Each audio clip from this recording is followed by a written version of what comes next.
শুরুতে জানিয়ে দেব গণমাধ্যম নিয়ে উস্কানিমূলক বক্তব্য বিএনপি নেতা দুলুর পদোন্নতি। জানিয়ে দেব আন্দোলনের সাহসী ভূমিকার জন্য শিক্ষার্থীদের ধন্যবাদ জানিয়েছেন তারেক রহমান। এছাড়া রয়েছে রূপপুর পারমাণবিক বিদ্যুৎ কেন্দ্রের প্রকল্পে শেখ হাসিনার দুর্নীতি ৬০,০০০ কোটি টাকা লোপাট। সর্বশেষ জানিয়ে দেব এক শাখা থেকেই সালমান এফ রহমানের লুট ২৭,০০০ কোটি টাকা। গণমাধ্যম নিয়ে উস্কানিমূলক বক্তব্য বিএনপি নেতা দুলুর পদোন্নতি। বিএনপির চেয়ারপারসনের উপদেষ্টা পরিষদের সদস্য রুহুল কুদ্দুস তালুকদার দুলুকে পদোন্নতি দিয়ে দলের নির্বাহী কমিটির সদস্য করা হয়েছে। রোববার বিএনপির সিনিয়র যুগ্ম মহাসচিব রুহুল কবির রিজভী সই করা এক চিঠিতে দুলুকে পদোন্নতি দেওয়া হয়েছে। বিএনপির দপ্তর সূত্রে জানা গেছে এসব তথ্য। সূত্র জানায়, দলের নীতি ও আদর্শের পরিপন্থীর বক্তব্যের প্রেক্ষিতে কারণ দর্শানোর নোটিশের জবাব সন্তোষজনক না হওয়ায় তার বিরুদ্ধে বিএনপির পক্ষ থেকে এই সাংগঠনিক শাস্তিমূলক ব্যবস্থা গ্রহণ করা হয়েছে। দুলু বিএনপি সরকারের সময় ভূমি উপমন্ত্রী হিসেবে দায়িত্ব পালন করেন। জানা যায়, ১৬ই আগস্ট টিভি পত্রিকায় খুনি হাসিনা ছবি ও বক্তব্য প্রচার করলে জ্বালিয়ে দেওয়া হবে এই মর্মে রুহুল কুদ্দুস তালুকদারের একটি বক্তব্য বিভিন্ন গণমাধ্যমে প্রকাশ করা হয়। এর প্রেক্ষিতে তাকে কারণ দর্শানোর নোটিশ দেওয়া হয়। নোটিশের জবাব দেওয়ার জন্য ২৪ ঘন্টা সময় বেঁধে দেওয়া হয়েছিল। ওই নোটিশে বলা হয়, দুলুর এই বক্তব্য বাংলাদেশ জাতীয়তাবাদী দল বিএনপির নীতি ও আদর্শের চরম পরিপন্থী। বিএনপি দেশের একটি উদার ও বৃহত্তম গণতান্ত্রিক রাজনৈতিক দল। এই দলটি কখনোই দখল ও সন্ত্রাসী কর্মকাণ্ডকে প্রশ্রয় দেয় না। বিগত ১৫-১৬ বছর ধরে গণতন্ত্রের জন্য লড়াই করতে গিয়ে বিএনপি ও এর অঙ্গ সহযোগী সংগঠনের নেতাকর্মীরা স্বৈরাচারী সরকারের ভয়াবহ নিপীড়ন ভোগ করছে। সম্প্রতি কোমলমতি শিক্ষার্থী, ছাত্র জনতা এবং নিজেদের জীবনে যে জাগরণ সৃষ্টি হয়েছে, আপনার বক্তব্য সেটিকেও কালিমা লিপ্ত করেছে। আপনার বক্তব্যটি উদ্দেশ্য প্রণোদিত, অনভিপ্রেত এবং বিএনপির গণতান্ত্রিক চেতনার প্রতি কুঠারাঘাত। বিএনপির একজন কেন্দ্রীয় নেতা হিসেবে আপনার এই বক্তব্য গত ১.৫ দশক ধরে রক্তস্নাত পথে বিএনপির নিরবিচ্ছিন্ন গণতান্ত্রিক সংগ্রামের মহামণ্ডিত অবদানকে হেয় প্রতিপন্ন করার শামিল। নোটিশে আরও বলা হয়, আপনার উল্লেখিত বক্তব্যের কারণে কেন আপনার বিরুদ্ধে সাংগঠনিক ব্যবস্থা গ্রহণ করা হবে না তার কারণ দর্শিয়ে ২৪ ঘন্টার মধ্যে দলের নয়াপল্টনস্থ কেন্দ্রীয় কার্যালয়ে একটি লিখিত জবাব জমা দেওয়ার জন্য নির্দেশ প্রদান করা হয়েছে। বিএনপি সূত্রে আরও জানা যায়, রুহুল কুদ্দুস তালুকদার দুলু নির্ধারিত সময়ের মধ্যেই নোটিশের জবাব দিয়েছেন। তবে তার এই বক্তব্য সন্তোষজনক না হওয়ায় তার দলের নীতি ও আদর্শের পরিপন্থী বক্তব্য প্রদান করায় দুলুকে বিএনপির চেয়ারপারসনের উপদেষ্টা পরিষদের সদস্য থেকে পদোন্নতি দিয়ে নির্বাহী কমিটির সদস্য করা হয়েছে। এদিকে আন্দোলনের সাহসী ভূমিকার জন্য শিক্ষার্থীদের ধন্যবাদ দিলেন তারেক রহমান। কোটা সংস্কার আন্দোলন এবং পরে সরকার পদত্যাগের এক দফা দাবিতে ছাত্র জনতার গণ অভ্যুত্থানের কারণে লম্বা সময় বন্ধ ছিল দেশের সব শিক্ষা প্রতিষ্ঠান। অবশেষে রোববার ১৮ই আগস্ট শিক্ষা প্রতিষ্ঠান খুলেছে। আন্দোলনে অংশ নেওয়া শিক্ষার্থীরা সহপাঠীদের হারানোর বেদনার সঙ্গে করেই শ্রেণীকক্ষে ফিরেছেন। আন্দোলনে শিক্ষার্থীদের সাহসী ভূমিকার জন্য তাদের প্রতি কৃতজ্ঞতা প্রকাশ করেছেন বিএনপির ভারপ্রাপ্ত চেয়ারম্যান তারেক রহমান। রোববার ১৮ই আগস্ট এক ফেসবুক পোস্টে তারেক রহমান লিখেছেন, আমি আপনাদের শিক্ষার্থীদের ধন্যবাদ জানাতে চাই তাদের সাহসী ভূমিকার জন্য, জনগণের শক্তি প্রমাণ করার জন্য, যা সঠিক তার পক্ষে দাঁড়ানোর জন্য তারা জীবন বিসর্জন দিয়েছেন। শিক্ষার্থীরা তার জন্য বড় অনুপ্রেরণা হয়ে উঠেছেন উল্লেখ করে তারেক রহমান যোগ করেন, আমি আপনাদের আবেগ এবং শক্তি দ্বারা অনুপ্রাণিত, যা একটি নতুন বাংলাদেশ গঠনে গুরুত্বপূর্ণ ভিত্তি হিসেবে কাজ করবে।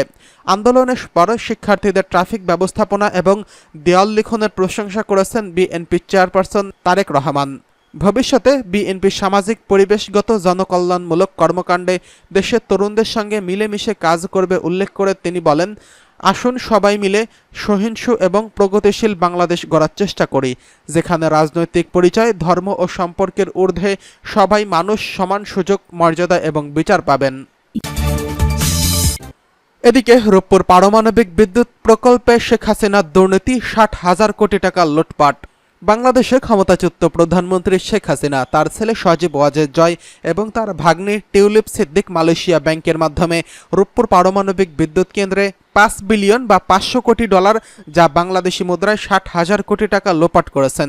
শনিবার এক প্রতিবেদনে এই তথ্য জানিয়েছে দেশের বিভিন্ন সামরিক ও প্রতিরক্ষা খাতের দুর্নীতি অনুসন্ধানকারী গ্লোবাল ডিফেন্স অপারেশন।